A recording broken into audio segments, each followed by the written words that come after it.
اعوذ باللہ من الشیطان الرجیم بسم اللہ الرحمن الرحیم سورۃ الکہف بسم اللہ الرحمن الرحیم الحمد للہ الذی انزل علی عبدہ الکتاب ولم یجعل له عوجا قیما لینذر بأسا شدیدا من لدنہ ویبشر المؤمنین الذین یعملون الصالحات ان لهم اجرا حسنا ماکثین فیہ ابدا وینذر الذین قالوا اتخذ اللہ ولدا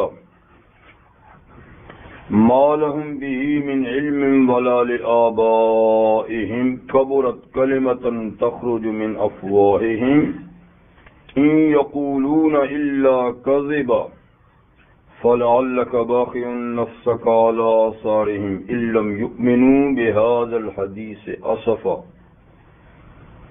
إنا جعلنا ما على الأرض زينة لها لنبلوهم أيهم أحسن عملا وإنا لجاعلون ما عليها صعيدا جرزا صدق الله العظيم. سورۃ الکہف کی آیت نمبر 1 سے 8 تک آیتیں آپ کے سامنے تلاوت کی گئی. سورۃ الکہف مکی صورت ہے اور سورۃ الاسراء جو پہلے گزری ہے قریب ان کا زمانہ نزول ایک ساتھ ہے، یعنی قریب ہی دونوں صورتیں نازل ہوئی ہیں. پہلی صورت میں اور اس صورت میں ایک خاص مناسبت یہ ہے کہ ان میں مشرکین مکہ کی طرف سے اٹھائے گئے 3 سوالات کے جوابات دیے گئے ہیں جو انہوں نے یہود مدینہ سے یہ سوال حاصل کیے تھے کہ ہم ان صاحب کے دلائل سے لاجواب ہیں، تو یوں تو ہم ایذا رسانی میں، تکلیف پہنچانے میں، رکاوٹیں ڈالنے میں کوئی کسر نہیں چھوڑ رہے، لیکن جب بات دلائل کی آتی ہے تو ہمارے پاس، ہم تو بے پڑھے لکھے لوگ ہیں تو لاجواب ہو جاتے ہیں. تو اس لیے آپ پڑھے لکھے لوگ ہیں تو آپ ہمیں مشورہ دیں کہ ہمیں کوئی ایسی چیز بتائیں کہ جس کی وجہ سے ہم ان کو لاجواب کر سکیں اور ان کا بڑھتا ہوا جو اثر و رسوخ ہے اس کو ختم کر سکیں. تو بہرحال انہوں نے ان کو 3 سوال سکھائے کہ یہ سوال بجز نبی کے کوئی دوسرا حل نہیں کر سکتا. تو ایک ان سے روح کے بارے میں پوچھو اور ایک ان سے اصحاب کہف کے بارے میں اور ایک ذوالقرنین کے بارے میں، یعنی ایک علمی سوال اور 2 ہسٹری سے متعلق، تاریخ سے متعلق سوالات. تو یہ صدیوں پہلے کی تاریخ ہے، انہیں کیا پتا ہوگا. تو اللہ تعالیٰ نے پہلے سوال کا جواب تو سورۃ الاسراء میں دے دیا اور ساتھ میں اہل کتاب کے علمی غرور کا جواب بھی دے دیا کہ وہ اپنے علم پر بڑا ناز رکھتے تھے کہ ہمارے پاس آسمانی کتابیں، ہم بڑے پڑھے لکھے لوگ ہیں. تو اللہ تعالیٰ نے فرمایا کہ روح کے بارے میں ان کا سوال مختصر سا دے دو. یسألونک عن الروح قل الروح من امر ربی.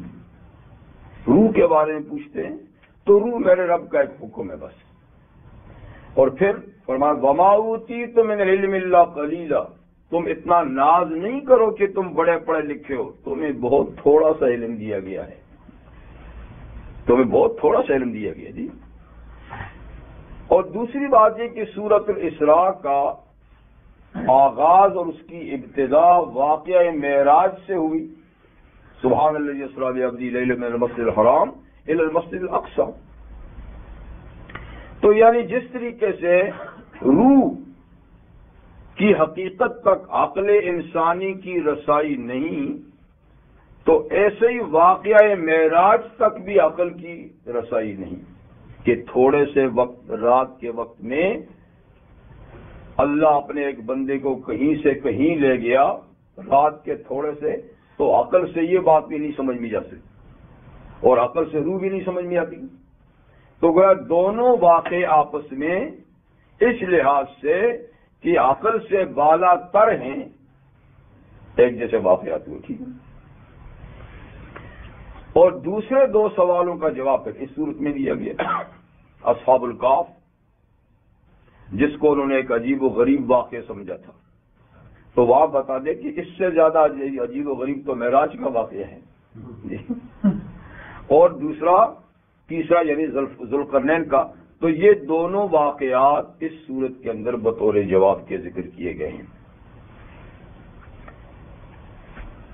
اس کے علاوہ اس صورت کے اندر کچھ اور باتیں بھی ہیں، جیسے کہ حضرت موسیٰ اور حضرت خضر کا واقعہ، یہ بھی ایک عجائبات ہی میں سے ہے کہ حضرت موسیٰ علیہ السلام سے ایک بالکل معمولی سی لغزش ہو گئی تھی، معمولی سی لغزش، جی، تو اللہ تعالیٰ نے ان کو امتحان میں ڈال دیا اور بڑا کڑا امتحان لیا، صرف اتنی بات پر، اور بات واقع کے خلاف نہیں تھی، اس لیے کہ اپنے وقت میں اللہ کا نبی سب سے بڑا عالم ہوتا ہے، یہ تو سیدھی سیدھی بات ہے۔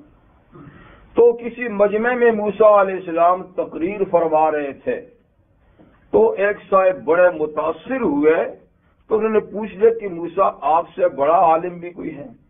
یعنی ماشاءاللہ آپ کو کیا بات ہے آپ کی، تو آپ سے؟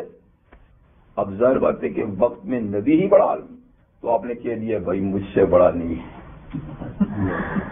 تو یہ واقعی خلاف نہیں تھی، لیکن اللہ کو ایک اتنے بڑے اپنے بندے کی بات پسند نہیں آئی، جی، تو اللہ تعالیٰ ان کو آزمائش میں ڈال دیا، فرمایا کہ موسیٰ ایک بندہ ہے جس کے پاس وہ علم ہے جو تیرے پاس نہیں۔ اور موسیٰ علیہ السلام اس کا ناراض نہیں ہے، نبی مجھے بنایا تو علم زیادہ کسی کو دے دیجیے۔ آج کل تو یہ بات ہے نا، انہوں نے کہا اللہ اچھا مجھ سے زیادہ ہے تو مجھے رہنمائی فرمائے میں جاؤں اس سے سیکھوں۔ تو فرمایا کہ مجمع البحرین، جہاں دو دریاؤں کا سنگم ہے، دو دریا آپس میں ملتے ہیں، تو وہاں میرا بندہ آپ کو وہ ملے گا، اور نشانی یہ ہوگی کہ آپ اپنے پاس مچھلی تل کر رکھ لیں، وہ مچھلی جہاں گم ہوگی وہیں وہ بندہ ہوگا۔ تو موسیٰ علیہ السلام نے اس زمانے میں آپ کو پتہ ہے سواری تو نہیں ہوتی، پیدل سفر شروع کر دیا، ایک ساتھی لیا اور وہ تھیلے میں مچھلی رکھی، چل پڑے چلتے چلتے اللہ کی شان، پتہ نہیں کتنا ہی چلے ہوں گے، نہیں تھکے، نہ بھوک لگی نہ کچھ، تھکے تو وہاں تھکے جہاں پر یہ واقعہ ہونا تھا۔ تو وہاں موسیٰ علیہ السلام نے کہا کہ بھئی یہاں تھوڑا سا لیٹتے ہیں، تھک گئے ہیں، جی، تو تھوڑا سا لیٹے، تو موسیٰ علیہ السلام تو سو گئے، ساتھ ہی ابھی جاگ رہا تھا، اس نے دیکھا اچانک مچھلی پھڑکنے لگی تھیلے میں، بھنی ہوئی روسٹ پھڑکنے لگی، اور تھیلے کا منہ کھولا اور جمپ لگایا اس نے دریا میں، اور دریا میں بھی عجیب جمپ یہ لگایا کہ ٹنل بن گیا، ایسے تو پانی مل جاتا نا، ملا نہیں، مچھلی آ گئی تو دور تک ٹنل بن گیا۔ تو حیرت سے وہ دیکھتے رہے، لیکن اتنے میں موسیٰ علیہ السلام جاگے کہ چلو بھائی، انہوں نے کہا چلو بھائی، وہ قصہ ہی بھول گئے مچھلی کا، ہمیں آنکھوں دیکھا حال تھا پر بھول گئے، چلے اب ایک جگہ میں پہنچے تو موسیٰ علیہ السلام نے کہا بھائی بھوک لگی ہے، آتنا غدانا، وہ جو ناشتہ لائے تھے نا وہ لاؤ مچھلی کا، اس کو جو ہو جناب میں تو بھول گیا، وہ تو جہاں ہم لیٹے تھے وہ تو زندہ ہو کر دریا میں چلی گئی ہے۔ وَمَا أَنسَانِيَ إِلَّا الشَّيْطَانُ أَنْ أَذْكُرَهُ، اور یہ قصہ صرف شیطان نے بھلایا ہے یاد دلانے سے، حالانکہ ساری چیز میں نے دیکھی کہ اپنی آنکھوں سے۔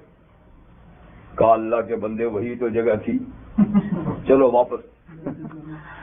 اب جب واپس وہاں پہنچے تو دیکھا وہ اللہ کا بندہ چادر تانے ہوئے لیٹا ہے وہاں پر، پوری چادر۔ تو موسیٰ علیہ السلام کیا، وہ حیرت سے اٹھ بیٹھے، انا بعرضک السلام، اس ملک میں سلام کہاں ہے بھائی، یہ کہاں سے؟ آپ کون ہیں؟ کہا میں موسیٰ۔ کہا موسیٰ بنی اسرائیل؟ کہا موسیٰ بنی اسرائیل، ٹھیک۔ تو بس یہ بات ہوئی اور پھر کہا کہ بس آپ کے ساتھ رہنا چاہتا ہوں، اور جو علم آپ کو اللہ تعالیٰ نے سکھایا ہے اس سے میں بھی کچھ سیکھنا چاہتا ہوں۔ خیر انہوں نے پہلے معذرت کی کہ آپ کے میرے علم میں فرق ہے، آپ کے پاس شریعت کا علم ہے، میرے پاس تکوینیات کا علم ہے، بنانے بگاڑنے کا تو آپ میرے ساتھ صبر نہیں کر سکیں گے، رہنے دیجیے۔ کہ نہیں میں ضرور صبر کروں گا۔ بار صورت وہ قصہ بھی اس میں ہے، تو وہ بھی ایک عجائبات میں سے۔ تو اس کے علاوہ ایک مومن اور ایک کافر کا واقعہ بھی ایک تمثیلی انداز میں اللہ تعالیٰ نے یہاں پر بیان کیا ہے، اور ذوالقرنین کے قصے کے ساتھ ساتھ یاجوج اور ماجوج کا واقعہ بھی اللہ نے ذکر فرمایا ہے، جو قیامت کی آخری علامات میں سے ایک علامت ہے کہ یاجوج اور ماجوج کا خروج ہوگا اور بڑی تعداد میں۔ یہ بھی نسل انسانی سے تعلق رکھتے ہیں، کہ اور مخلوق نہیں، انسان ہی ہوں گے، اور یہ حضرت نوح علیہ السلام کے تیسرے بیٹے حضرت یافس کی اولاد ہیں۔ تو اس وقت اللہ تعالیٰ نے ان کو، وہی ذوالقرنین نے ایک بڑی دیوار قائم کی ہے جس کے پیچھے انہوں نے روک دیا تھا، اس لیے کہ ان کے زمانے میں ان کی آمد و رفت دوسرے لوگوں کی طرف ہوتی تھی، لوٹ مار کرتے تھے، بڑا فتنہ فساد مچاتے تھے۔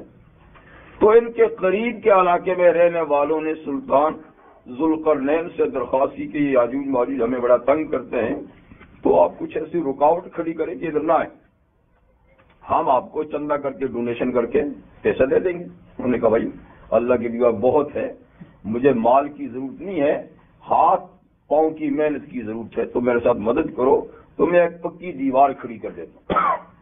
تو اس نے لوہے کی ایک بڑی دیوار دو پہاڑوں کے درمیان، جس طرح سے وہ آتے جاتے تھے نا، کھڑی کر دی، اور تانبا پگھلا کر اوپر سے اس کو جوڑ دیا تختوں کو۔ وہ دیوار قائم ہے، اور جب وہ دیوار ٹوٹے گی تو یہ قوم پھر نکلے گی، لیکن ان کا خروج بالکل آخری زمانے میں ہوگا، جبکہ عیسیٰ علیہ السلام دنیا میں تشریف لا چکے ہوں گے۔ تو خیر یہ تفصیل تو وہیں پر ہم انشاءاللہ اس کا ذکر کریں گے جب یہ آئے گا۔ اسی سے متعلق قیامت کی آخری نشانیوں میں ایک اور بڑی زبردست نشانی جو اس سے پہلے ہوگی، وہ دجال کا خروج ہوگا۔ تو یہ ایک بہت بڑا فتنہ دنیا میں ہوگا، اتنا بڑا فتنہ نہ کبھی ہوا اور نہ اس کے بعد کبھی ہوگا۔ نبی کریم صلی اللہ علیہ وسلم نے ارشاد فرمایا کہ ہر نبی نے اپنی امت کو فتنہ دجال سے ڈرایا ہے، لیکن ان کے زمانے میں یہ فتنہ وقوع نہیں ہوا، یہ فتنہ وقوع ہوگا اس آخری امت کے زمانے میں۔ اس لیے انہوں نے تو فتنہ دجال سے صرف ڈرایا، لیکن نبی کریم صلی اللہ علیہ وسلم نے پوری تفصیل سے یہ واقعہ سمجھا دیا کہ وہ کیا ہوگا، کیسے آئے گا، کیا کرے گا۔ تو ساری اول سے آخر تک اس کی ساری کہانی اور سٹوری نبی کریم صلی اللہ علیہ وسلم نے اپنی امت کو بتا دی۔ اور فتنہ اتنا سنگین ہوگا کہ رحمت عالم صلی اللہ علیہ وسلم نے اس فتنے کو بیان کرنے کے بعد باقاعدہ نماز کی دعا میں اس دعا کو شامل کیا، وَأَعُوذُ بِكَ مِنْ فِتْنَةِ الْمَسِيحِ الدَّجَّالِ، یعنی چار باتوں سے آپ نے استعاذہ کیا۔ اللہم انی اعوذ بک من المحیا والممات، اعوذ بک من فتنة جہنم، اعوذ بک من فتنة المحیا والممات، واعوذ بک من فتنة المسیح الدجال۔ اے اللہ زندگی اور موت کے فتنوں سے بچا جی، اور اے اللہ جہنم کے فتنے سے بچا، اور اے اللہ مسیح دجال کے فتنے سے، وَأَعُوذُ بِكَ مِنَ الْمَعْصَمِ وَالْمَغْرَمِ، اور گناہوں کے اور قرض کے فتنوں سے بھی بچا۔ تو یہ آپ معمول تھا کہ نماز کی آخر میں جو دعا پڑھتے ہیں یہ دعا بھی آپ پڑھا کرتے تھے۔ تو بہر صورت یہ فتنہ یہ یاجوج ماجوج کے فتنے سے پہلے ہو چکا ہوگا، اور اس فتنے کو ختم کرنے کے لیے عیسیٰ علیہ السلام کا نزول ہوگا، یہ بھی قیامت کی بڑی نشانیوں میں سے۔ تو 8 بڑی نشانیوں میں سے ایک نشانی یاجوج اور ماجوج کا خروج، عیسیٰ علیہ السلام کا نزول، اور دجال کا خروج. ہمارے بر صغیر کے ایک ممتاز عالم مولانا مناظر احسن گیلانی رحمۃ اللہ علیہ جامعہ عثمانیہ حیدرآباد دکن کے شعبہ دینیات کے پروفیسر رہے ہیں، مرحوم بڑے پائے کے عالم تھے. انہوں نے موجودہ دور کو بھی دجالی فتنہ قرار دیا ہے. دور حاضر جو ہے نا، موجودہ دور، کہتے ہیں یہ بھی دجالی فتنے کا پیش خیمہ اور مقدمہ ہے. یعنی اس کے آنے سے پہلے یہ گویا اس کی ریہرسل ہو رہی ہے، تیاری ہو رہی ہے. اور اس فتنے کو وہ ڈنکی کلچر کے نام سے اس فتنے کو جو موجود یعنی گدے کی تعظیم، گدی کی تعظیم. یہ اس لیے کہ دجال جب خروج کرے گا تو اس کی سواری گدا ہی ہوگا، اس کی سواری گدا ہوگا. تو یہ گدے کی تعظیم چل رہی ہے ابھی. مطلب یہ ہے کہ آج جو ترقی اور یعنی عروج دنیا کو حاصل ہو رہا ہے، یہ مشینی دور کہلاتا ہے. یعنی سائنسدانوں نے ایسی مشینری ایجاد کی ہے کہ جس کے ساتھ انہوں نے دنیا کا نقشہ ہی بدل کے رکھ لیا ہے. مشینوں کے ذریعے سے کیا کیا چیزیں، زیر زمین کتنے خزانے نکالے جا رہے ہیں، تیل نکالے جا رہے ہیں، معدنیات نکالی جا رہی ہے، کیا کچھ. اور پھر ان سے کیا کی چیزیں بنائی جا رہی ہیں، کوئی پر اڑ رہے ہیں، کوئی دوڑ رہے ہیں، کوئی کیا کر رہے ہیں. تو مطلب یہ کہ یہ ایک ہماری کلچر ہے اور یہ پیش خیمہ ہے دجال کے اس کا، کہ جو آج مشین سے کیا جا رہا ہے، دجال صرف بات سے یہ ساری باتیں کرے گا. وہ مشینری استعمال نہیں کرے گا، وہ صرف کہے گا ہو جا، یہ ہو جا، یہ ہو جا، سب کچھ ہوتا رہے گا. تو یہی کچھ ہوگا. مطلب جب جیسے اس نے فرمایا کہ دجال جب آئے گا تو دجال کی کل عمر اور فتنے کا کل زمانہ 40 دن ہوگا. لیکن 40 دن معمول کے نہیں، پہلا دن سال کے برابر لمبا ہوگا. پہلا دن جو ہوگا سال کے برابر لمبا ہوگا. تو اسی پہ صحابہ نے عرض کی کہ حضور اگر کوئی اس زمانے میں ہم میں سے کوئی ہو تو پھر سال میں 5 ہی نمازیں پڑھے گا کیونکہ دن جو بڑا لمبا ہوگا. تو حضور نے فرمایا نہیں جی، یعنی معمول کے دنوں کا وقفہ رکھ کے نمازیں پڑھی جائیں گی. جتنا ٹائم اس وقت ہے، اتنے ٹائم کے بعد فجر ہے، ظہر ہے، عصر ہے، تو یوں نمازیں پڑھی جائیں گی. یہ نہیں کہ پورے سال میں 5 ہی نمازیں پڑھی جائیں.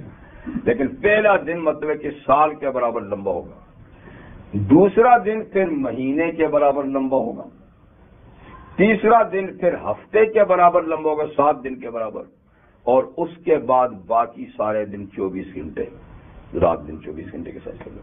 تو اس طرح 40 دن کل فتنہ دجال کا زمانہ ہوگا. سواری تو اس کی گدا ہوگی، لیکن رفتار اتنی تیز ہوگی کہ ان 40 دنوں میں ساری دنیا کا گشت کر لے گا، ساری دنیا میں گھوم جائے گا. تو اس کی تگو دو سے صرف 2 شہر محفوظ ہوں گے، نہ مکہ میں داخل ہو سکے گا نہ مدینہ میں، اور باقی وہ پوری زمین کو لتاڑ کے رکھ دے گا. جی. اور فتنہ اتنا سنگین ہوگا جی کہ وہ بارش کو کہے گا رک جا، بارش رک جائے گی. جس کو کہے گا برس جا، برسے گی. زمین کو جس کو کہے گا ابھی اگا، اسی وقت فصل اگے گی، اسی وقت تیار ہو جائے گی جی. اور وہ زمین کے خزانوں کو کہے گا خود نکل جاؤ، زمین اپنے خزانے نکال، تو ایک دم سارے خزانے نکل آئیں گے. اور پھر یہ نکل ہی آئیں گے، اس کے ساتھ ساتھ چلیں گے بھی. خوراک کا ایک پورا پہاڑ اس کے ساتھ جائے گا، جدھر وہ جا رہا ساتھ میں جا رہی ہے پوری خوراک، فوڈ. ہاں جی بالکل. اور جس کو مردوں کو کہے گا قبر سے اٹھ جا، مردہ اٹھ کھڑا ہوگا. تو مطلب یہ ہے کہ جو اللہ کرتے ہیں کچھ دیر کے لیے اسے اجازت ہوگی کر کے دیکھا، اور یہ اتنا بڑا فتنہ ہوگا کہ ایسی چیزیں دیکھ کر لوگ اس کی خدائی کا دم بھرنے لگیں گے، دشمن کو ایک دم مار دے گا، ساتھ میں آگ چلے گی، جو نہیں مانے گا وہ پھینک دے گا آگ میں، ادھر ساتھ میں جنت بھی چل رہی ہوگی باغ، جو مانے گا اس کو ادھر بھیج دے گا۔ تو حضور نے فرمایا یہ صرف نظر کا فریب ہوگا، اس کی جو آگ ہوگی وہ اصل میں باغ ہوگا، اور اس کا جو باغ ہوگا اصل میں آگ ہوگا، لیکن ظاہر میں یہ ساری کرشمہ سازی یعنی مت وہ کرے گا۔ تو مولانا فرماتے ہیں کہ اس وقت جو کرشمے سائنسدان دکھا رہے ہیں، اور یہ بڑی جد و جہد اور بڑی محنت اور بڑی کوشش کے بعد اور بڑی مشینری ایجاد کرنے کے بعد دکھا رہے ہیں، تو دجال یہ ساری باتیں ویسی کرے گا۔ تو اس نے کہا یہ دجالی فتنے کا پیش خیمہ ہے۔ تو خیر وہ بھی آخری نشانیوں میں سے ہے، بالآخر وہ حضرت عیسیٰ علیہ السلام کے ہاتھوں قتل ہوگا، اور پھر عیسیٰ علیہ السلام کا دور ہوگا، اور وہ دور انتہائی دنیا میں دور اولین کی مثال ہوگا، امن میں، سلامتی میں، خوشحالی میں، ایسا ہوگا کہ کوئی زکوٰۃ وصول کرنے والا بھی نہیں ہوگا، اتنی دولت، اتنی فراوانی ہر چیز، اور اتنی برکات زمین سے نکلیں گی کہ بس زمین اگائے جا رہے، اگائی جا رہی، اور پھر اسی میں فوری وہ یاجوج ماجوج کا فتنہ آ جائے گا، وہ آئے گا تو پھر زمین ایک دم فتنے کا شکار ہو جائے گی۔ تو خیر اس کا ذکر نہیں اپنی جگہ میں آئے گا۔ تو یہ کچھ واقعات اس صورت کے اندر آ رہے ہیں، یعنی دو تو سوالوں کے جواب ہو گئے، اور باقی کچھ واقعات اسی سے متعلق، اس کے علاوہ اور کئی ایک مسائل بھی ضمنی طور پہ اس صورت کے اندر آئی ہیں۔ یہ صورت مکی ہے، لہذا اس کے بنیادی مسائل اپنی جگہ میں رہیں گے، بنیادی مسائل، اور وہ یہ ہیں اللہ کی توحید، قرآن مجید کی صداقت، رسول اللہ کی صداقت، اور قیامت کے وقوع، یہ چار مسئلے اپنی جگہ میں۔ الحمدللہ، اس سورت کا آغاز الحمدللہ سے ہے، اور قرآن مجید میں 5 سورتیں ہیں کہ جن کا آغاز الحمدللہ سے ہے، ایک سورت الفاتحہ، دوسری سورت الانعام، اور تیسری یہ سورت الکہف، چوتھی سورہ سبا، اور 5ویں سورہ فاطر۔ اور اس سے پہلی سورت کی آخری آیت بھی کیا تھی؟ قل الحمدللہ، قل الحمدللہ، آپ الحمدللہ کہہ دیجئے۔ تو یا اس کا آغاز ہے الحمدللہ، اور یہ میں نے عرض کیا تھا کہ یہ الحمدللہ نعمت کے شروع میں ہوتا ہے، کیونکہ یہ کلمہ شکر ہے، تو اس کے بعد نعمت کا ذکر ہوتا ہے۔ تو یہاں بھی الحمدللہ کے بعد نعمت ہے، وہ کیا؟ الذی انزل علی عبدہ الکتاب، سب تعریفیں اللہ کے لیے ہیں، وہ جس نے اپنے بندہ خاص پر ایک عظیم الشان کتاب نازل کی۔ تو دیکھیں پہلی آیت میں ہی رسالت اور کتاب کا ذکر آ گیا، عبدہ، یہ رسالت، الکتاب، کتاب۔ پہلی سورت جو گزری ہے اس کے آغاز میں کیا تھا؟ سبحان الذی اسری بعبدہ، جو راتوں رات لے چلے اپنے بندہ خاص کو۔ جی علامہ اقبال فرماتے ہیں عبد دیگر عبدہ چیزیں دیگر، کہتے ہیں عبد اور ہے اور عبدہ اور چیز ہے، او سراپا انتظاری منتظر۔ تو نبی کریم صلی اللہ علیہ وسلم کے لیے عبدہ کا لفظ ہے۔ آگے سورہ فرقان آئے گی 18ویں پارہ میں، اس میں بھی ہے تبارک الذی نزل الفرقان علی عبدہ، اور سورہ جن میں ہے عبداللہ، تو عبداللہ سے بھی حضور مراد ہیں، اور یہاں عبدہ سے بھی حضور مراد ہیں۔ دیکھیے دیگر صورتوں میں اور انبیاء کرام کے لیے بھی یہ لفظ آیا ہے، جی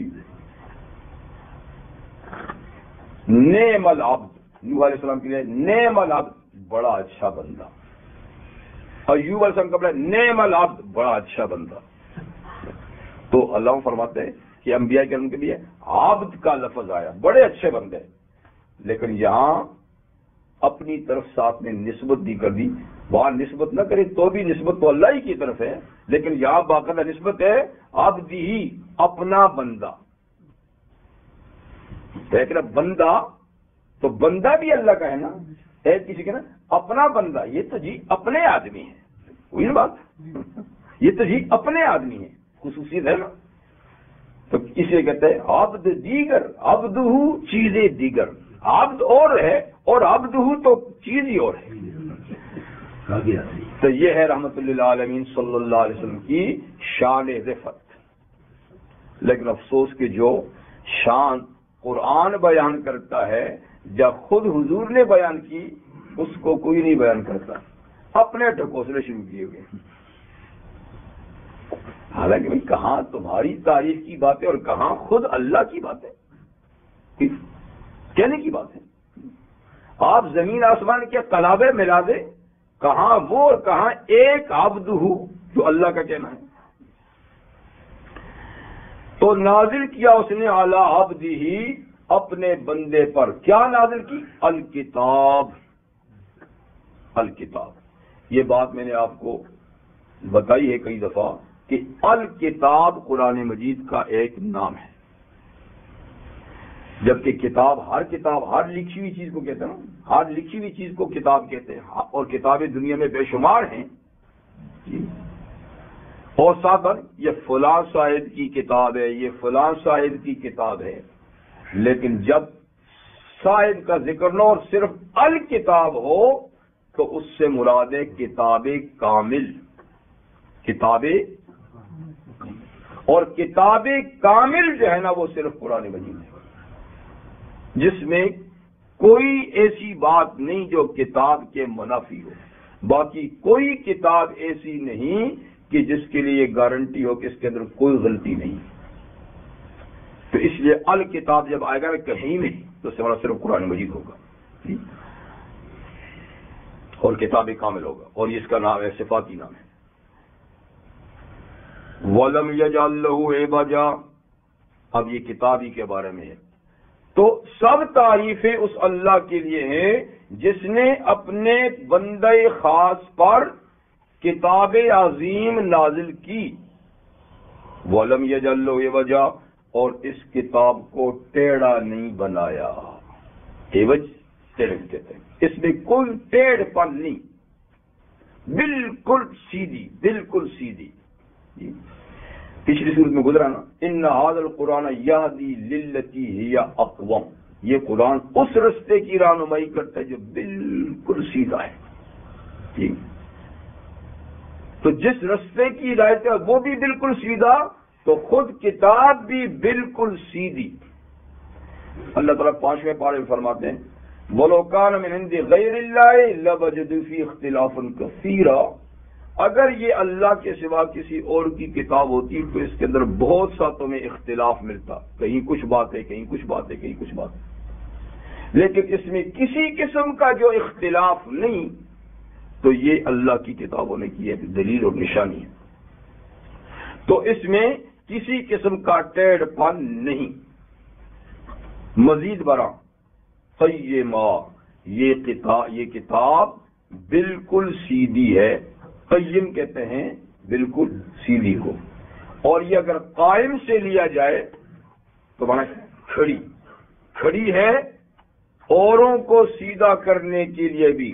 خود تو لم یجل وجہ ٹیڑھ پن نہیں، لیکن قیم دوسروں کتابوں کو بھی ٹھیک کرنے والی ہے جس کو اہل کتاب نے بگاڑ رکھا ہے.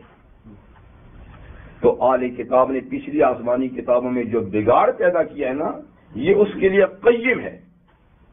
یعنی اس کے ساتھ میچ کرو قرآن کے ساتھ. جو باتیں اس کے خلاف ہیں سمجھ لو کہ وہ یاروں نے ڈالی ہیں، اور جو اس کے ساتھ مطابق ہیں سمجھ لو کہ وہ حصہ اب بھی اللہ کی کتاب ہی کا ہے. تو یہ اس کے لیے کیا ہے؟ ان کے لیے قیم ہے. اور قیم کے ایک معنی یہ بھی ہیں کہ قیم بمصالح العباد، کہ یعنی یہ کتاب بندوں کے تمام مصالح اور ضروریات کے لیے کیا ہے، اس کو ٹھیک بنانے والی ہے. یعنی بندوں کی جسمانی، بندوں کی روحانی، بندوں کی دنیاوی، بندوں کی اخروی، جن کاموں میں ان کی خیر ہے، بھلائی ہے، نجات ہے، فلاح ہے، تو کوئی ایسی چیز نہیں جو اس کتاب نے چھوڑی ہو. تو بندوں کی ضروریات کے لیے کیا یہ قیم ہے، ہر طرح کی ضروریات کا اللہ تعالیٰ نے اس کے اندر یعنی رکھا ہوا ہے، یعنی جسمانی، روحانی، دنیاوی، اخروی، جیسے بھی ہے، معاشی، معادی وغیرہ.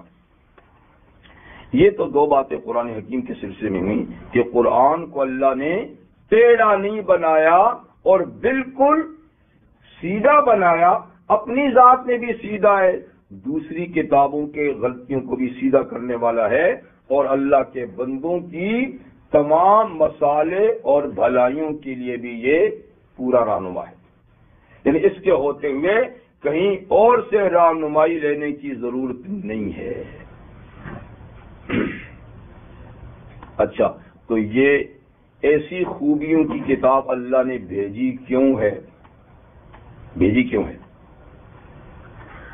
لِيُنذِرَ بَأْسًا شَدِيدًا، یہ کتاب اپنے بندے خاص کو دے کر اس لیے بھیجی ہے تاکہ وہ بندہ خاص يُنذِرَ بَأْسًا شَدِيدًا مِن لَدُنْهُ، ایک سخت عذاب سے لوگوں کو ڈرائے جو اللہ کی طرف سے آنے والا ہے. جو اللہ کے بندے کے انکار کی صورت میں، اس کی کتاب سے انکار کی صورت میں ایک سخت عذاب آنے والا ہے نا، تاکہ وہ اللہ کا بندہ اس سخت عذاب سے لوگوں کو ڈرائے. ایک کام تو یہ ہے کہ منکروں کو ڈرائے، دوسرا وَيُبَشِّرُ الْمُؤْمِنِينَ، اور تاکہ ماننے والوں کو خوشخبری بھی سنا دے کہ جو اللہ کے اس بندے اور اللہ کی اس کتاب پر ٹھیک ایمان رکھتے ہیں اور ان سے رہنمائی حاصل کرتے ہیں، تو ان کو بشارت سنا دے اللہ کی رضا اور مقام رضا کی. رضا کہ اللہ راضی ہے گا، مقام رضا میں یعنی جنت میں جگہ دے گا. مومن کون لوگ ہیں؟ الذین یعملون الصالحات، مومن وہ لوگ ہیں جو صحیح عقیدے کے ساتھ ساتھ نیک اعمال بھی انجام دیتے ہیں، نیک کام بھی کرتے ہیں. کسی کام کے نیک ہونے کا دار و مدار تین باتوں پر ہے، بلکہ نیک ہونے کا دار و مدار تو دو باتوں پر ہے، لیکن اس نیک کام کے عند اللہ مقبول ہونے کا تعلق تین باتوں پر ہے. ٹھیک، محض نیک ہونے کا تعلق دو باتوں پر ہے. ایک یہ کہ عمل سنت کے مطابق ہو، سمجھے بات، جو عمل سنت سے ہٹ کے ہے وہ کتنا ہی دل فریب کیوں نہ ہو، خوش نما کیوں نہ ہو، اس کے پیچھے کتنے ہی حسین و جمیل نعرے کیوں نہ ہوں، وجد کیوں نہ ہوں، لیکن وہ عمل سنت سے خلاف ہے، وہ نیک نہیں ہے. اب سنت کیا ہے؟ سنت اس کو کہتے ہیں کہ جس کام کے کرنے کا حضور نے فرمایا کہ یہ کرو، بے شک حضور نے خود نہیں کیا پر کرنے کا کہا، اس کی تعریف کی، کیونکہ ہر نیکی کا کرنا نبی کے لیے ضروری نہیں ہے.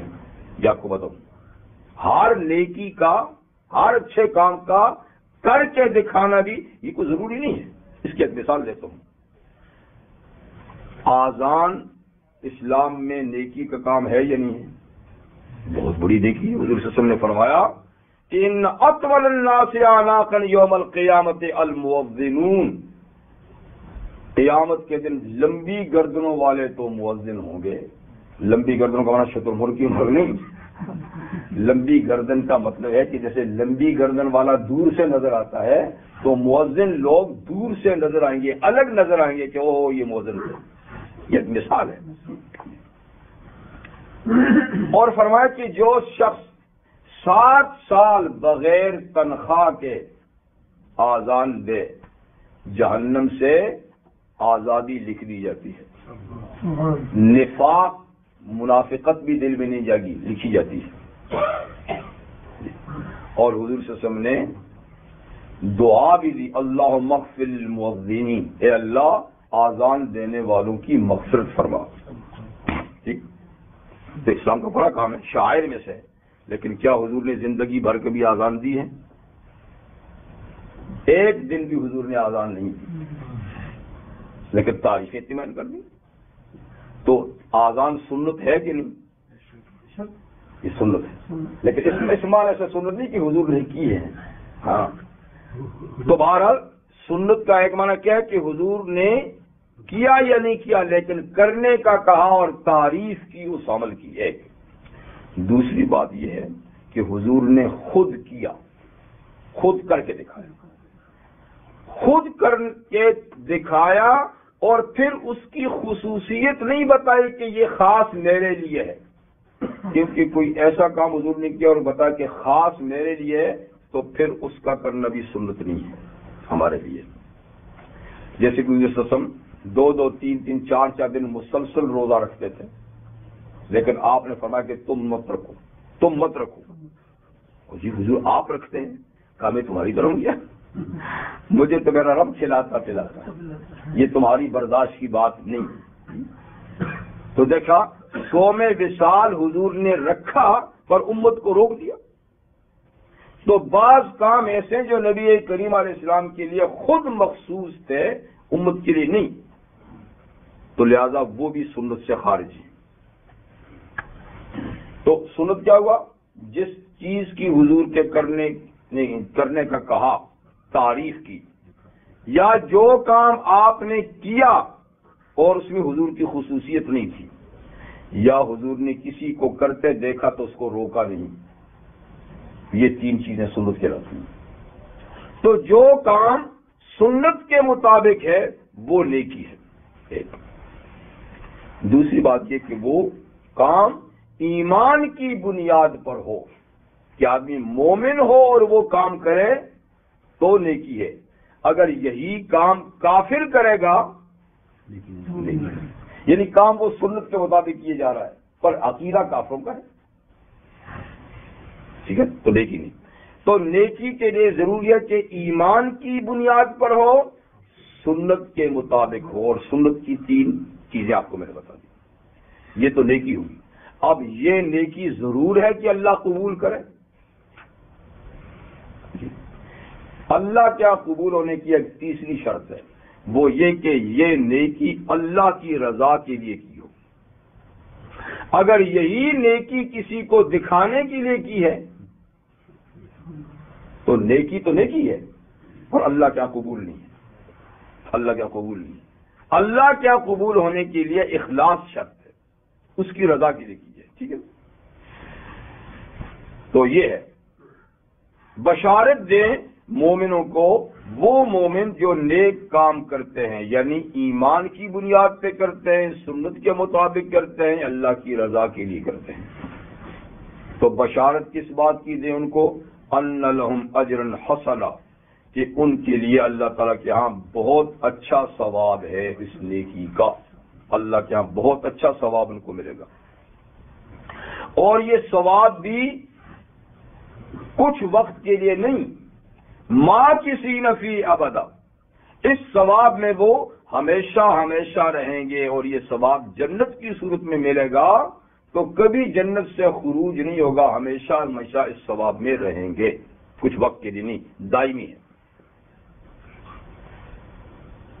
اچھا، یہ قرآن مجید کے یعنی نزول کے لیے حضور صلی اللہ علیہ وسلم کے بارے میں 2 باتیں بتائیں، کہ تاکہ آپ لوگوں کو اللہ کے سخت عذاب سے ڈرائیں، مومنوں کو جنہوں نے نیک کام کیے ہیں اچھے ثواب کی بشارت سنائیں، کہ اس اچھے ثواب میں جو جنت کی صورت میں ملے گا وہ ہمیشہ ہمیشہ رہیں گے۔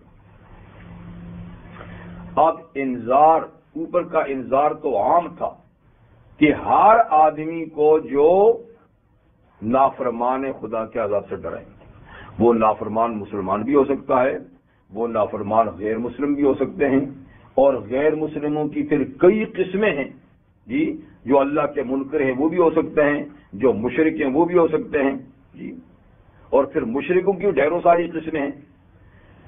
تو وہ عام بات تھی۔ اب کافروں میں سے ایک خاص طبقے کا ذکر ہے کہ بطور خاص ان کو بھی ڈرائے۔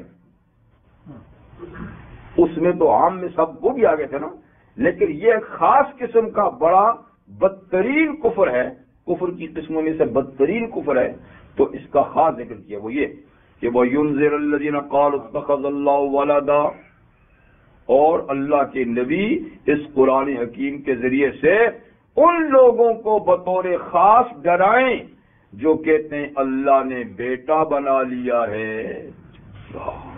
مطلب کہ یہ کفر کی ایک بدترین صورت ہے۔ کفر تو بدتر ہے ہی ہے، ہر قسم کا کفر بدتر ہے، لیکن اللہ کے لیے اولاد تجویز کرنا یہ کفر کی بدترین قسم ہے۔ اس لیے فرمایا کہ ان کو تو خاص طور پہ ڈرائیں جو کہتے ہیں اللہ نے اولاد بنا لی ہے۔ یہ ہمارے پڑوسی کیا کہہ سکتے ہیں، ہم تو ان کے پڑوسی میں بستے ہیں اور ہم تو ان کی تعریف کیے تھکتے نہیں، اور اللہ ان کے لیے خاص فرماتے ہیں کہ اوروں کو بھی ڈراؤ، ہندوؤں کو بھی ڈراؤ، بدھوں کو بھی ڈراؤ، سکھوں کو بھی ڈراؤ، فلاں فلاں فلاں سب کو ڈراؤ، ان کو تو خاص ڈراؤ جنہوں نے کہا کہ اللہ نے بیٹا بنا دیا ہے۔ تو یہ کون ہیں؟ نصارہ ہیں، عیسائی ہیں۔ اور یہ انہوں نے کب کہا کہ اللہ نے بیٹا بنا لیا؟ جب تک عیسیٰ تھے نہیں، اس لیے کہ وہ تو کہتے ہیں انی عبداللہ، ماں کی گود میں انہوں نے اعلان کیا تھا دیکھو میں خدا کا بندہ ہوں، بیٹا نہیں، انی عبداللہ آتانی الکتاب۔ اور جب تک تھے وہ یہی کہتے تھے انعبدوا اللہ ربی و ربکم، لوگوں اللہ کی عبادت کرو جو میرا بھی رب ہے، یہ نہیں کہ میرا باپ ہے، میرا بھی رب ہے تمہارا بھی رب ہے۔ اور یہی جواب قیامت کے دن اللہ تعالیٰ کو سوال کے جواب میں بھی کہیں گے کہ جب اللہ پوچھیں گے کیا اے عیسیٰ ابن مریم آپ نے کہا تھا ان کو کہ مجھے اور میری ماں کو اللہ کے سوا خدا بناؤ، سبحان کے اللہ پاک، میں کون ہوتا ہوں جو اپنی عبادت کی دعوت دوں ایسی بات کہوں جس کا مجھے حق نہیں ہے؟ میں تو وہی کہتا رہا جو آپ نے وہی بھیجی تھی، انعبدوا اللہ ربی، اور میں نے تو ان کو کہا تھا انہ من یشرک باللہ فقد حرم اللہ علیہ الجنہ، کہ دیکھو سنو جس نے اللہ کے ساتھ کسی کو ساجی شریک بنایا اللہ نے اس پہ جنت کو حرام کر دیا ہے اور اس کا ٹھکانہ جان۔ میں تو یہ کہہ کر رہا ہوں۔ تو عیسیٰ علیہ السلام کے زمانے میں یہ عقیدہ نہیں تھا، وہ اللہ کا بندہ مانتے تھے، اور عیسیٰ ابن مریم کہتے تھے، ابن اللہ نہیں۔ یہ تو ان کے آسمان پہ جانے کے بعد ایک یہودی نے عیسائیت کو بگاڑا، سمجھے کہ نہیں؟ جو عیسیٰ علیہ السلام کے زمانے میں کٹر دشمن تھا ان کا، پولس سخت دشمن تھا، لیکن نہیں چلے، سارے یہودی دشمن تھے، تو یہ پھر وہاں سے بھاگ بھی گیا تھا، چلا گیا تھا۔ جب وہ آسمان پہ چلے گئے تو اب میدان خالی ہو گیا، تو اب اس نے پینترا بدلا، دشمنی کا پینترا بھی بدلا جاتا ہے۔ اچھا پہلے تو کھلم کھلا ہاں معاذ اللہ یہ دجال ہے، معاذ اللہ یہ فلانی کا بیٹا ہے، معاذ اللہ یہ ہے یہ ہے، وہ بکواس کرتا رہا۔ جب میدان خالی ہوا تو اب بدل گیا، آیا تو عیسیٰ علیہ السلام کے بھولے بھالے صحابیوں کو کہنے لگا بھائی تمہیں پتہ ہے نا میں ان کا سخت دشمن تھا؟ ہاں پتہ ہے، میں جب آ رہا تھا نا تو وہ آسمان سے انہوں نے مجھے پکارا، آسمان سے مجھے پکارا اور مجھے ہدایات دی، تو اب میں ان کا لاڈلا ہو گیا ہوں، پیارا ایمان لے، انہوں نے اوپر سے مجھے پکارا، میری رہنمائی کی اور مجھے کہا کہ جاؤ تم میری جگہ کام کرو، تو لہذا اب میں تمہارا بن کے آگے مجھے اوپر سے اعلان آیا۔ یہ تو بڑی بات ہے، بولے لوگ تو یہ کہتے ہیں اچھا جی غیبی آواز آئی تھی، تو ہاں اسی یہ پھنسانے کا ایک طریقہ ہوتا ہے، کوئی کرامت بتا دو، کوئی فلانی چیز بتا دو. اب جب اس کا اعتماد ہو گیا نا لوگوں کا، تو کچھ عرصے تک بڑی اچھی اچھی واز، اچھی اچھی تقریریں کر کے اور لوگوں کے دلوں میں اس نے اپنے آپ کو بٹھایا، اور پھر وہی بغل میں داب کے چھری بابا ہاتھ میں تامی مالا ہے. تو اس نے بغل میں تو چھری، عیسائیت کے خلاف چھری نا، ہاتھ میں مالا لیے پھر رہا تھا. سچ کہتی ہے دنیا تیری دال میں کالا کالا ہے. تو اس کی دال میں کالا تھا. تو خوب اعتماد مل لیا عیسائیوں کو. پھر کرتے بھائی تمہیں پتا ہے آج تو کوئی آسمانوں پہ گیا ہے؟ معلوم ہے؟ انہوں نے بتایا نہیں تھا، مجھے بتایا ہے وہ اللہ کے بیٹے ہیں. دیکھو مجھے اوپر سے یہ بھی کہا تھا، میں ان کی دعوت، یہ بھی انہوں نے بتایا ہے کہ یہاں ظاہر نہیں کیا، لیکن وہ اتنی بڑی بات جیسے کیسے ہو سکتی ہے، وہ اللہ کے بیٹے ہیں. تو ایک یہ عقیدہ اس نے گڑھا کہ اللہ کے بیٹے ہیں. ٹھیک ہے، کسی اور کے پاس اور گروپ میں گیا، یہ بانٹنے کا طریقہ ہے، بانٹنے کا ایک متحدہ صحیح عیسائیت میں دراڑیں ڈالنے کا طریقہ آپ کو بتاتا ہوں. تو کچھ بھولوں کے پاس کیا کہا، انہوں نے اوپر سے مجھے کہا کہ وہ اللہ کے بیٹے ہیں. اچھا ٹھیک ہے جی، چلو بھائی سب اس کو اللہ کے بیٹے بولتے ہیں. ایک اور گروپ کے پاس گیا، کہا میاں اوپر کوئی آدمی جا سکتا ہے؟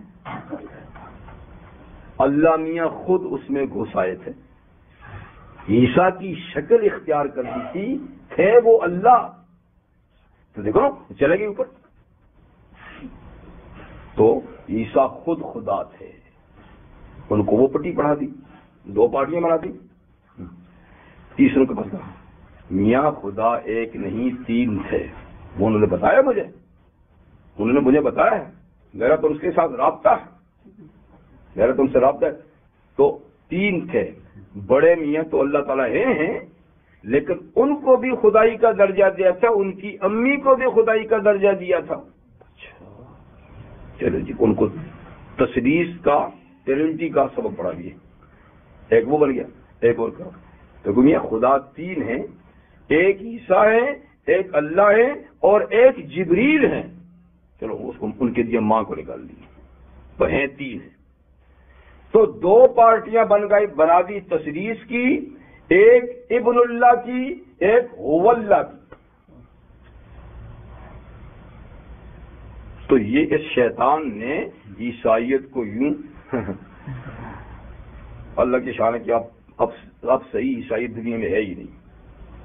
یعنی گنے چنے کچھ لوگ وہ کہتے ہیں کہ خدا کے بیٹے نہیں اللہ کے نبی تھے، ایسا ہے کچھ لوگ، لیکن ان کا ہونا نہ ہونا برابر ہے. مضبوط پارٹی تو یہی ہے نا. ہاں اسلام کو بگاڑنے میں بھی یاروں نے یہی کام کیا.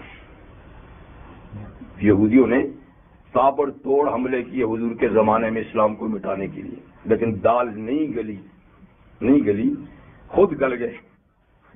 لیکن دل میں تو سوزش تھی نا کہ یہ کون سا دین آ گیا ہے جو ہم پہ چڑھا جا رہا ہے. تو حضور کے زمانے میں کامیابی نہیں ہوئی، ابو بکر صدیق کے زمانے میں نہیں ہوئی، عمر کے زمانے میں نہیں ہوئی، عثمان غنی کے 6 سال میں نہیں ہوئی، لیکن پودا لگا دیا. اور یہ کرشمہ بھی ہے کہ یہودی نے دکھایا. عبداللہ بن سبا یہ یہودی تھا، اور یہودیت سے اس نے اسلام کا لباس پہنا. وہی پولیس کی طرح وہ بھی یہودی تھا، عیسائیت کا لباس، اس نے بھی اسلام کا لباس. تو اس نے پھر اسلام کو توڑنے کی سازش یہ کی کہ دیکھو عثمان یہ خلافت کے حقدار نہیں ہے، علی ہے. حضور کا رشتہ دار کون ہے، حضور کے ساتھ بچپن میں کون رہا، ساری زندگی کون رہا، جی فلاں فلاں فلاں فلاں. پھر کرتے کرتے تمہیں پتہ نہیں ہے موسیٰ علیہ السلام کا بھی ایک وصی تھا، تو حضور کا وصی علی ہے. وصی کا معنی اس کو خاص کوئی وصیت کر کے گئے. تو یوں کرتے کرتے کرتے اس نے متحدہ اسلام میں دراڑ ڈال دی، اور ایک اسلام عثمانی اور علوی میں تقسیم ہو گئی، سنی اور شیعہ میں تقسیم ہو گئی. اور پھر آگے اس میں پھر درائن ڈالتے ڈالتے ڈالتے کہاں سے کہاں پہنچ جاتی. تو یہ بڑی بدبخت قوم ہے. یہ اوپر سے بڑے جی بھیگی بلی کی طرح ہے اور اندر سے یہ یوں جڑیں کاٹتے ہیں. عیسائیت کا تو بیڑا ہی غرق کر دیا اور اسلام کو بھی مٹا تو نہیں سکے. یہ تو مٹنے والا دین نہیں ہے لیکن اپنی طور پہ تو کوشش کر دی ہو جی کر دی. تو فرمایا کہ ان کو خاص طور پہ اچھا تو میں نے کہا عیسائیت تو پوری کی پوری اس عقیدے میں غرق ہے. یا تین خدا ہیں جی یا خود حلول کر دیا اللہ نے. حلول کا معنی کسی کی شکل اختیار کر دی جس کو ہندو اوتار کہتے ہیں. ہندوؤں میں جو اوتار کا عقیدہ وہ یہی ہے کہ یہ جو ہے نا اللہ ان میں آ گیا ہے. کرشن جی میں آ گیا ہے, رام چندر جی میں آ گیا ہے, فلان جی میں آ گیا ہے. تو کہتے اللہ ان میں. تو یہ حلول کا عقیدہ ہندوؤں میں بھی ہے, ان میں بھی حلولی ہیں. تو عیسائیوں میں بھی ایک فرقہ حلولی ہے. ایک ابنیت کا ہے ایک تثلیث کا بلکہ دو ہے. اور خود یہودیوں میں بھی ایک ابنیت کا عقیدہ ہے. وقالت الیہود عزیر ابن اللہ.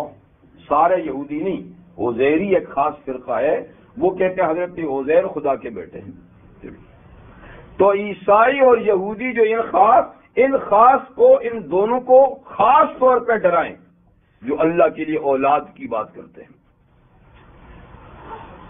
تو جب یہودیوں پر برے دن آئے اور بخت نصر نے ان کو قتل کیا, ان کا ملک اجاڑا, ان کی دولت لوٹی اور ہزاروں کی تعداد میں قید کر کے اپنے ملک عراق لے گیا, تو ان قیدیوں میں اللہ کا نبی حضرت عزیر بھی تھا. اس لیے کہ جب مصیبت عام آتی ہے نا تو پھر خاص بندے بھی ان کو بھگتنا ہوتا ہے. دانیال علیہ السلام, یرمیہ علیہ السلام, کتنے ہی نبی تھے ان میں, لیکن جب یہ بدماشی پہ اتر آئے, نبیوں کی بات نہیں مانی, تو اللہ نے ایسا ظالم مسلط کیا, ان کو بھی لے گیا, ساتھ میں اللہ کے نبی بھی بیچارے بے قصور. تو خیر عزیر اسلام اپنی سزا ان کی کچھ کم ہوگی, کاٹ کے وہ رہا ہو گئے. تو وہ واپس آئے تو دیکھا تو شہر بالکل ویران پڑا, ٹوٹ پھوٹ کا شکار ہے. ایک زندہ متنفس نہیں ہے پورے کس میں بیت المقدس میں, مسجد کی عمارت کچھ بھی نہیں. تو بے ساختہ ان کی زبان سے کلمہ نے کہا انا یحیی ھذا اللہ بعد موتہا. میرے اللہ, اس غیر آباد شہر کو کیسے پھر آباد کریں گے, پتہ نہیں کب آباد ہوگا, کیسا, یعنی کیا کیفیت ہوگی. تو اللہ تعالیٰ نے ان کو سلا دیا وہیں پر رستے میں. سو میں اس کو آباد کر کے تجھے جگاؤں گا. سو گئے. سواری کا گدھا بھی باندھا ہوا تھا, تھیلے میں انجیر تھے اور کچھ یہ جوس تھا وہ رکھا ہوا تھا. وہ خود لیٹ گئے تو 100 سال خدا نے سلا دیا. 100 سال میں 70 سال بنی اسرائیل قید کاٹ کے پھر ایک اور بادشاہ ایرانی کو اللہ نے اس بخت نصر پہ مسلط کر کے اس کو شکست دلائی. وہ مرا, اس ایرانی بادشاہ کو مظلومے پہ ترس آیا, انہوں نے اس کو واپس کیا, انجینئر بھیجے, پیسہ بھی دے کہ جاؤ بھائی ان کو اپنے ملک میں آباد کرو, شہر ان کا بساؤ. 70 سال کے بعد آئے, 30 سال کے اندر پورا شہر آباد ہو گیا, اور جس طرح پہلے رونق تھی اسی طریقے سے رونق. اب اللہ تعالیٰ کو اٹھائے کوٹ, کتنے سوئے ہو جی, بس دن ہوگا یا دن بھی پورا ہی ہے, صبح آیا تھا ابھی اثر ہو رہی ہے یا پورا. کہ نہیں میاں میں آتا ہوں 100 سال سوتے رہے. ذرا گدے کو تو دیکھے گئے, گدھا کیا ہے وہ, کوئی ہڈی وہاں پڑی ہے کوئی ادھر پڑی ہے, وہ کچھ بھی نہیں. کا کھانے پینے کو دیکھ تازہ, خود بھی تازہ جیسے کہ بھی سو کے اٹھیں. تو 100 سالہ موت کا اثر نہ ان کے جسم پر نہ کھانے پینے کی, گدے پہ اللہ نے کر دیا. آئیے اور ادھر شہر دیکھا تو ماشاءاللہ کیا بات ہے سب. تو خیر ان کو سامنے گدھا زندہ کیا, سب کچھ ہو گیا. شہر میں گئے تو اپنا گھر تلاش کرتے کرتے گلی میں پہنچے. آپ کو کون پہنچتا تھا بھائی؟ 100 سال گزر گئے. یہ لوگ تو پوچھتے ہیں عزیر کو جانتے ہیں؟ ہم کیا جانتے ہیں؟ وہی کہیں گے پڑپوتے ہوں گے. تو ایک گڑیا تھی کوئی پرانے زمانے کی، اس نے کہا ہاں اگر میں تو اندھی ہو چکی ہوں، اگر میری آنکھیں ہوتی تو میں اس کو پہچان لیتی، میں نے دیکھا تھا. اور اگر وہ واقعی عزیر ہے تو وہ اللہ کا نبی تھا، وہ دم ڈالے آنکھیں آ جائے گی، اسی بات میں پہچان لوں گی. تو بار انہوں نے دعا کی تو آنکھیں آ گئی، اس نے پہچان لی. ٹھیک ہے. تو اب ان کے پاس کتاب نہیں تھی، شہر تو آباد ہو گیا سب کچھ، تورات تو وہ یاد جلا ہی ڈالی تھی بالکل. کا عزیر کی ایک پہچان تو یہ ہے کہ وہ حافظ ہے تورات. اگر آپ تورات سنا دیں تو ہم مان لیں گے. فٹ سنا دی، لکھوا دی، بس اسی سے کچھ لوگ بگڑ گئے. ہاں یہ آدمی کا کام نہیں ہے. 100 سال سو کر اٹھنا یہ آدمی ہے کیا؟ اور یہ 100 سال میں دماغ وہی چل رہا ہے، یہ آدمی ہے کیا؟ یہ جی پتر ہے خدا کا، یہ اللہ کا بیٹا ہے. تو کچھ لوگوں نے ان کو خدا کا بیٹا لے دیا، مگر یہ سارے یہودیوں کا عقیدہ نہیں. میں نے کہا یہ صرف ایک فرقہ ہے، عزیری فرقہ ہی. تو بہر صورت اللہ تعالیٰ فرماتے ہیں وَيُنذِرُ الَّذِينَ قَالُوا اتَّخَذَ اللَّهُ وَلَدًا، کہا کہ ڈرائیں ان لوگوں کو جو کہتے ہیں اللہ نے بیٹا بنا لیا. تو عوام کا عقیدہ تو یہ ہے کہ یہ حضرات اللہ کے واقعی بیٹے ہیں، جیسے کوئی کسی کا بیٹا ہوتا ہے. یہ عام پبلک کا عقیدہ ہے. لیکن خاص تعلیم یافتہ لوگ جو ہیں وہ یہ نہیں کہتے کہ اللہ نے کوئی بیٹا جنا ہے. وہ کہتا نہیں، بیٹا تو مریم کا ہے لیکن اللہ نے اس کو بیٹا بنا لیا ہے. لیکن اتخذ کا مطلب بنا لیا ہے. بنانے کا مطلب کیا ہوتا ہے؟ اس کو اپنے اختیارات دے دیے ہیں. تو جس کو چاہے عزت دے، جس کو چاہے ذلت دے، جس کو چاہے موت دے، جس کو چاہے حیات دے، چل بھائی میں نے تیرے ہاتھ. تو پڑھے لکھوں کا عقیدہ یہ ہے کہ خدا نے ان کو بیٹا بنا لیا اور بیٹے کے اختیارات دے دیے. عوام کا ہے کہ خدا نے جنا ہے، معاذ اللہ مریم بیوی ہیں اور یہ فلاں. اللہ تعالیٰ فرماتے ہیں ما لہم بہ من علم ولا لآبائہم، اس عقیدے پر ان کے پاس کوئی علمی بات نہیں، کوئی دلیل نہیں، کوئی سند نہیں، نہ ان کے پاس ہے نہ ان کے باپ دادوں کے پاس ہے جو خدا نے ان کو بیٹا بنایا ہے. کوئی دلیل نہ ان کے پاس ان کے. اور بات یہ معمولی نہیں جسے معمولی سمجھ لیا گیا ہے. کبرت کلمۃ تخرج من افواہہم، یہ بہت بڑی بات ہے جو ان کے منہ سے نکلی ہے. لیکن آج ہمیں معمولی سمجھتے ہیں. کوئی بات نہیں جی، ان کا عقیدہ ہے، کوئی بات نہیں. کیسے کوئی بات نہیں؟ اللہ تعالیٰ اتنے ناراض ہو رہے ہیں. اور اس کے بعد سورہ مریم میں فرمائیں گے کہ اس بات سے تو زمین آسمان بھی پھٹ جائے. اس بات سے تو زمین آسمان بھی پھٹ جائے، پہاڑ بھی ریزہ ریزہ ہو جائیں. یہ ان کے لیے بھی قابل برداشت نہیں. تو کبرت کلمۃ تخرج من افواہہم، بہت بڑی بات ہے جو ان کے منہ سے یہ نکلی. ان یقولون الا کذبا، کچھ نہیں کہتے یہ سوائے جھوٹ کے. 100% جھوٹ بولتے ہیں. اللہ نے کوئی اولاد نہیں بنائی، نہ جنا ہے، لم یلد ولم یولد، اور نہیں اللہ نے کسی کو ایسے اختیارات دیے ہیں جیسے کہ کسی کے بیٹوں کے اختیارات ہوتے ہیں. ایک تو بتائی آپ نے کیفیت. نبی کریم صلی اللہ علیہ وسلم فرمایا کہ جو شخص سورہ کہف پڑھتا ہے جمعے کے دن خاص طور پہ، تو اللہ تعالیٰ اس کے لیے ایک روشنی پیدا فرماتے ہیں جی، اس جمعے سے اگلے جمعے تک. آج اس جمعے پہ پڑھی ہے تو اگلے جمعے تک پھر ایک روشنی رہے گی. یہ ایسی چیزیں جو ہمیں اس کی محسوس نہیں ہوتی، پر یہ بار اللہ تعالیٰ ایک اس بندے کے لیے ہدایت کی روشنی ایسا سامان پیدا فرما دیتے ہیں.